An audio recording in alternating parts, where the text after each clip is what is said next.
कांग्रेस में 24 में कांग्रेस की सरकार बनेगी हरियाणा में। धरने में बैठे हमारी बहन बेटियां, मेरे को बहुत तकलीफ हुई।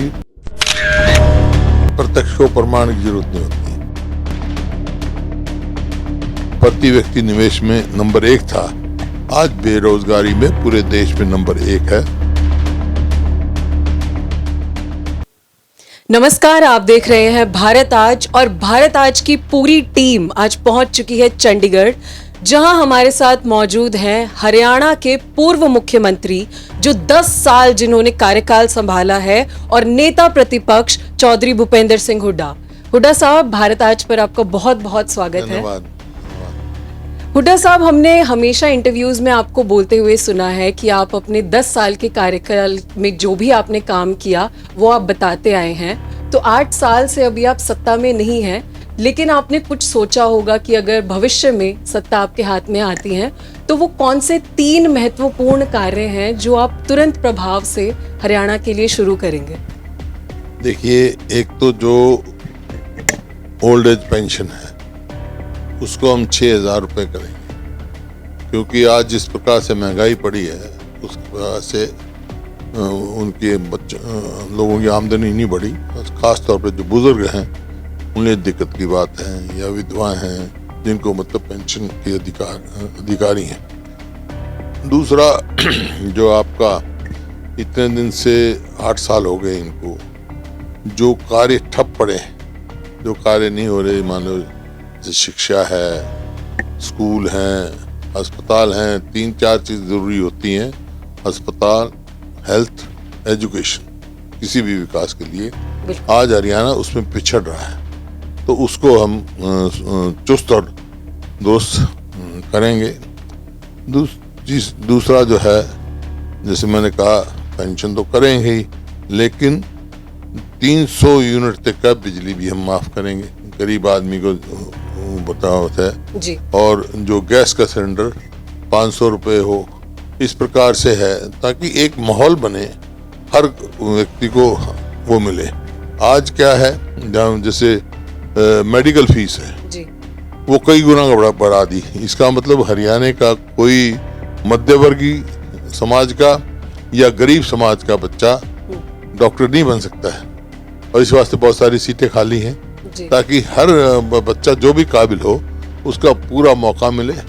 और शिक्षा में, क्योंकि जब मैं बना, जब शुरुआत की तो 2-3 चीज़ों की जो बहुत दिक्कत थी, जैसे बिजली की कमी से सरकारें बदल जाती थी, हार जाती थी, जीत जाती थी। तो वो 4 थर्मल प्लांट लगाए मैंने, 1 न्यूक्लियर प्लांट लगाया, और जिस दिन हमने सरकार छोड़ी उस दिन बिजली में हरियाणा सरप्लस छोड़ा था। इसी प्रकार से एजुकेशन के मामले में, एजुकेशन में हमारे बच्चे इंजीनियरिंग के लिए, मेडिकल के लिए महाराष्ट्र, कर्नाटक वहाँ जाते थे। आज कोई ज़रूरत नहीं है, यहाँ हमारे बहुत सारे इस तरह एजुकेशन ताकि शिक्षित बने, स्वस्थ बने। इस वास्ते डॉक्टर्स का हमने पूरा किया, और इसमें कोई है वो सबसे पहले कार्य हम ये करेंगे वक्त मिला। हुड्डा साहब, बेरोजगारी को लेकर CMIE की जो रिपोर्ट्स आई हैं उसको भाजपा जो है खारिज करती आ रही है कि 34.7% बेरोजगारी हरियाणा में है, और हरियाणा जो है वो बेरोजगारी के दर पर सबसे उच्च स्थान पर पहुंच गया है। आप हमेशा इस बात का मुद्दा उठाते आए हैं, तो इस पर आपका क्या कहना रहेगा? इसमें कोई दो राय नहीं। जो प्रदेश 2014 में प्रति व्यक्ति आय, प्रति व्यक्ति निवेश में नंबर 1 था, आज बेरोजगारी में पूरे देश में नंबर 1 है। CMI की रिपोर्ट की ये कहते हैं, तो CMI की रिपोर्ट यूपी के लिए अलग थोड़ा, वही संस्था है। वहाँ तो अपने मैनिफेस्टो में डालते हैं, प्रचार में डालते हैं कि हमारी इतनी एम्प्लॉयमेंट है, गुजरात में डालते हैं, उसको रिकग्निशन देते हैं। तो यहाँ क्या बात होगी? तो वैसे भी प्लानिंग कमीशन से भी हरियाणा बेरोजगारी में बहुत ऊपर है, इसमें कोई दो राय नहीं। और आप स्वयं देख रहे हैं बेरोजगारी कितनी बढ़ रही है। आज जो है, जो C और D की पद निकलते हैं, मतलब चपरासी की पद हो, MPhil, MA, कितने हजारों आदमी अप्लाई करते हैं।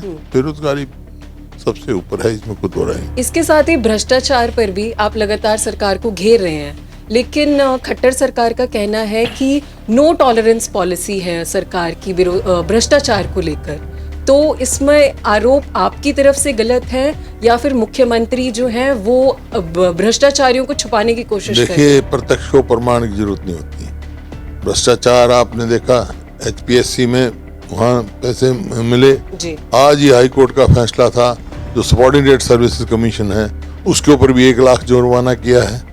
और जो पेपर लीक हुए जी उसमें आपने देखा बच्चों ने एलिगेशन लगाया कि पहले ही हमारे 20-20 लाख रुपए में पेपर बिके। इस प्रकार से ये इस सरकार ने तो जो नौकरियां हैं वो जैसे परचून की दुकान में परचून बिकता है, इस तरह नौकरियां बेची, इनमें कोई दो राय नहीं। तो भ्रष्टाचारियों को छुपाने की कोशिश कर रही है खट्टर सरकार। देखिए, जो HPSC में हुआ और जो SS कमीशन में हुआ, 2 बार 3 बार हो लिया, जी ये जो हुआ है भंडाफोड़, ये कोई खाली निचले अधिकारियों का काम नहीं हो सकता, किसी ना किसी का संरक्षण प्राप्त हो।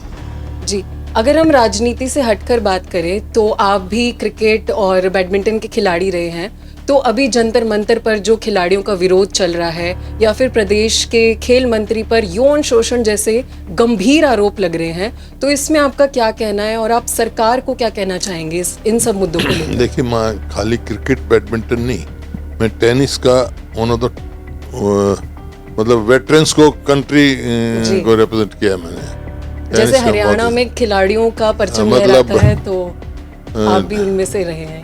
हाँ, लॉन टेनिस का मैं बहुत अच्छा प्लेयर रहा हूँ। जी।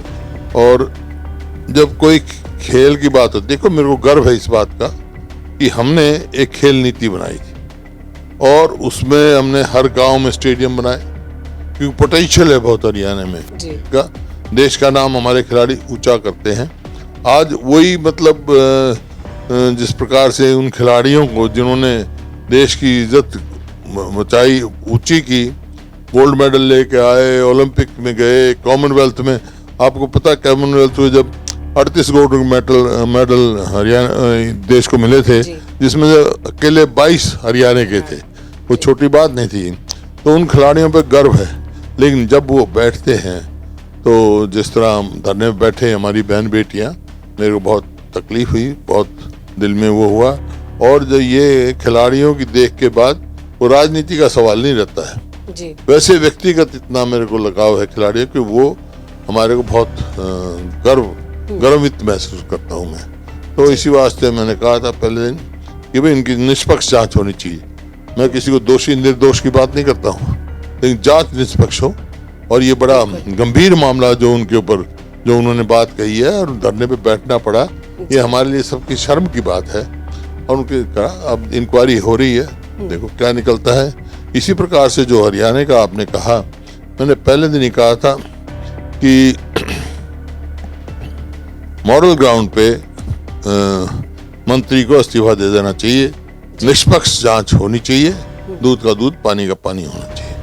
सिर्फ खिलाड़ियों की ही नहीं हुड्डा साहब, अगर हम गन्ने के रेट की बात करें तो उसको लेकर भी किसान धरने पर बैठा है। ई टेंडरिंग को लेकर जो सरपंच हैं वो धरने पर बैठे हैं।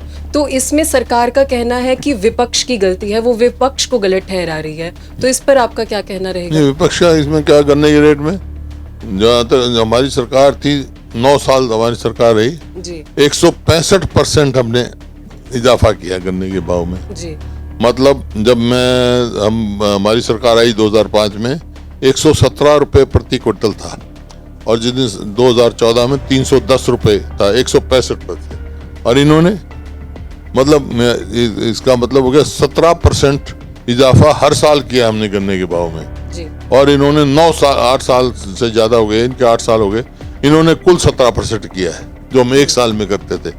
जबकि लागत हमारे समय में कम थी, अब लागत बढ़ा दी इन्होंने। हमारे समय में ना तो खाद पर टैक्स था, ना कीटनाशक दवाइयों पर टैक्स था, ना ट्रैक्टर पार्ट्स पे था। अब GST कहीं किसी पे 18%, किसी 12% हिसाब से टैक्स लगा हुआ है। लागत तो बढ़ गई, खाद तक मिलता नहीं किसानों को, और मतलब 1 रुपया भी कीमत नहीं बढ़ाई। तो सरकार को तुरंत जो है इसका जाने जी बड़े भाव बढ़ाना चाहिए। वाकई किसान संकट में है जी। अगर हम भारत जोड़ो यात्रा की बात करें तो पहले तो आपको बहुत बहुत बधाई। हरियाणा में भारत जोड़ो यात्रा जो है वो सफल दिखाई दी, सफल धन्यवाद रही। धन्यवाद जी, तो उस भारत जोड़ो यात्रा में जन सैलाब तो दिखाई दिया कि बहुत भारी संख्या में लोग जुड़े। तो क्या 2024 के विधानसभा चुनावों में ये जन सैलाब जो है वोटों में तब्दील हो पाएगा?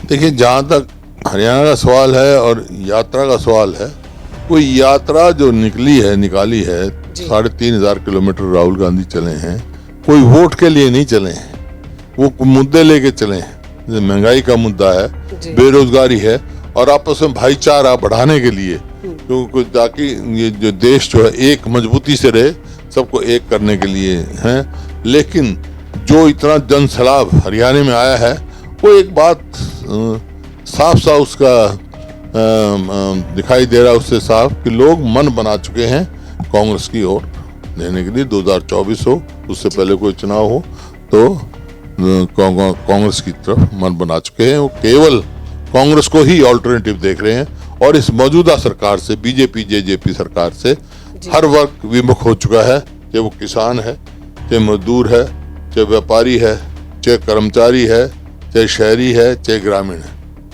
सबका सहयोग देखा मैंने हुआ। जी, तो भारत जोड़ो यात्रा आपने जैसे कहा कि वो वोटों के लिए नहीं है, वो मुद्दों के लिए है। तो अभी जल्द ही हाथ से हाथ जोड़ो यात्रा भी शुरू होने वाली है कांग्रेस पार्टी की। वो कांग्रेस पार्टी का कार्यक्रम रहेगा। जी, और तो ये 2024 की तैयारी में हम ना गिने इन्हें? वो 2024 के लिए मतलब पॉलिटिकल पार्टी है जी। वो हमारा ये है मैसेज गांव-गांव तक, घर-घर तक पहुंचाए कि कौन आपके हित में है, कौन सी पार्टी आपके हित में है। वो हमारा कार्यक्रम पार्टी का हाथ जोड़ो जो यात्रा है वो पार्टी का कार्यक्रम है, पार्टी का कार्यक्रम। जी, तो अभी संडे को गृह मंत्री अमित शाह जो है रैली करने वाले हैं। तो भारत जोड़ो यात्रा के दौरान ये देखा गया कि बीजेपी जो है वो बैकफुट पर रही कहीं ना कहीं, और अब उन्हें जो भारत जोड़ो यात्रा ने एक मोमेंटम क्रिएट कर दिया है, एक सैलाब क्रिएट कर दिया है, तो भाजपाइयों को डर लग रहा है। देखिए, वो तो उनका सोचना है, लेकिन कोई जैसे बात करते हैं, एक बात तो आपको मैं समझता हूँ जरूर है, इतनी जो जन समर्थन हरियाणा में मिला है भारत जोड़ो यात्रा, बीजेपी और जेजेपी घबराहट तो है उन्होंने, घबराए हुए हैं बीजेपी जब ये ऐसी बातें करते हैं। आगामी चुनावों को बिना आधार के जो जिम्मेवार पद पे बैठ के जिसको नहीं बात करनी चाहिए थी, वो घबराहट की भाषाएं हैं। तो हम जैसे आगामी चुनावों पर ही बात कर रहे हैं, इनेलो के नेता ओम प्रकाश चौटाला ने आपके सुपुत्र दीपेंद्र हुड्डा को लेकर सार्वजनिक तौर पे एक बहुत अच्छी बात बोली थी उनके लिए, और इनेलो की तरफ से हाथ भी बढ़ाया जा रहा है दोस्ती का कांग्रेस के साथ। तो 24 में क्या गठबंधन देखा जा सकता है कांग्रेस और इनेलो का? देखिए, ये तो हाइपोथेटिकल सवाल है आपका, इसका तो कोई काल्पनिक सवाल है, कल्पना कर रहे हैं। तो ओम प्रकाश चौटाला ने तारीफ में कहा, चलो उनकी है, लेकिन ये तो समय बताएगा। लेकिन जहाँ तक उन्होंने दीपेंद्र की कहा, वो उनका अजीज है, वो भी उनका सम्मान करता है और राजनीति में करना भी चाहिए। कोई वो अपने अपने पक्ष होता है, अपनी अपनी नीति है, अपनी अपनी वो है। तो गठबंधन नहीं कर रही है कांग्रेस पार्टी ने? नहीं, अभी तक मैं कुछ नहीं कह सकता इस मामले में जी, लेकिन अभी तक कोई ऐसा प्रस्ताव नहीं है और ना मैं समझता हूँ कांग्रेस अकेला लड़ने में सक्षम है। इसके साथ ही भाजपा और जजपा के गठबंधन पर भी आप सवाल उठाते आए हैं, या कांग्रेस पार्टी, तो 24 तक भाजपा और जजपा का गठबंधन बना रहेगा या पार्टीज अलग हो जाएंगी? देखिए, जो ये गठबंधन बना भाजपा जजपा का जी, ये कोई नीतियों पे आधारित नहीं था। ये आपके सामने है, उनका आप मैनिफेस्टो देखो, उनके इलेक्शन का प्रचार देखो जी। एक तो कह रहा हम 75 पार करेंगे, दूसरा कह रहा था इनको यमुना पार करो, और चुनाव आने के बाद दोनों यार बन गए, स्वार्थ में बन गए जी।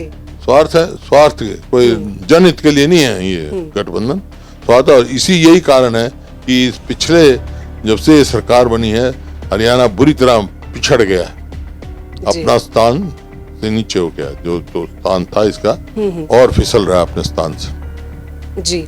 तो आपके पिताजी ने और आपके दादाजी ने नेहरू जी और महात्मा गांधी जी के साथ कदम से कदम बढ़ाकर काम किया, आपने राजीव गांधी जी के साथ किया, और अभी आपके सुपुत्र दीपेंद्र हुड्डा जो है वो राहुल गांधी और प्रियंका गांधी के साथ कदम से कदम मिलाते दिखाई दे रहे हैं। तो ये पारिवारिक रिश्ते हैं हुड्डा परिवार और गांधी परिवार के, या राजनीतिक जो आपकी तालमेल है वो अच्छी है, क्या समझा जाए इससे? नहीं, राजनीतिक तो है ही, लेकिन पारिवारिक इन द सेंस है, जब 1923 में मेरे दादा चुनाव लड़े थे जी। वो भी मतलब उस टाइम जो पार्टी थी कांग्रेस के बराबर से, जो चुनाव लड़ी थी कांग्रेस सिंबल से, जी। मोतीलाल जी के उस पर लड़े थे, तो वो तो है, संबंध तो है ही, पारिवारिक संबंध तो रहते और हैं, गांधी परिवार, व्यक्तिगत संबंध भी रहते हैं। भाई मैंने खुद स्वयं राजीव गांधी जी के साथ काम किया, इंदिरा जी के समय में भी हम एक्टिव थे जी। वो और यूथ कांग्रेस में एक्टिव थे हम, यूथ कांग्रेस इंदिरा जी से भी वो रखा, और बचपन में पंडित जी को भी के घर भी गए जी। फिर राजीव जी के साथ काम किया, सोनिया जी के साथ काम किया, अब राहुल जी के साथ करें तो संबंध तो बन ही जाते हैं, तो मत तो है ही। तो हुड्डा साहब 24 में क्या देख रहे हैं हम? कांग्रेस पार्टी इतिहास लिखने वाली है 24 के चुनावों में? कांग्रेस में 24 में कांग्रेस की सरकार बनेगी हरियाणा में, बिल्कुल सटीक की बनेगी। 24 में कांग्रेस इतिहास लिखने लोग वाली है। मन बना चुके हैं लोग। और हरियाणा सरकार, खट्टर सरकार जो भी काम कर रही है, उनका अगर हम पूछें आपसे कि आप कितने नंबर या कितने अंक उस सरकार के काम को देना चाहेंगे? देखिए 0 से कम दे नहीं सकता मैं, जी। अगर कम दे सकता हूं तो मैंने समझाएंगे। जी, बहुत बहुत शुक्रिया हुड्डा जी, हमसे बातचीत करने के लिए, हमें समय देने के लिए और भारत आज के साथ ये खास बातचीत करने के लिए।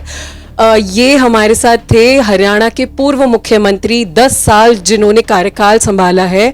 आज उन्होंने भारत आज की टीम के साथ हरियाणा के जितने भी ज्वलंत मुद्दे हैं, इम्पोर्टेंट महत्वपूर्ण मुद्दे हैं, उन सभी पर खुल के हमारे साथ बातचीत की और ये सटीक तरीके से बताया कि लोग मन बना चुके हैं 2024 में कांग्रेस पार्टी इतिहास लिखने वाली है और कांग्रेस की सरकार बनने वाली है।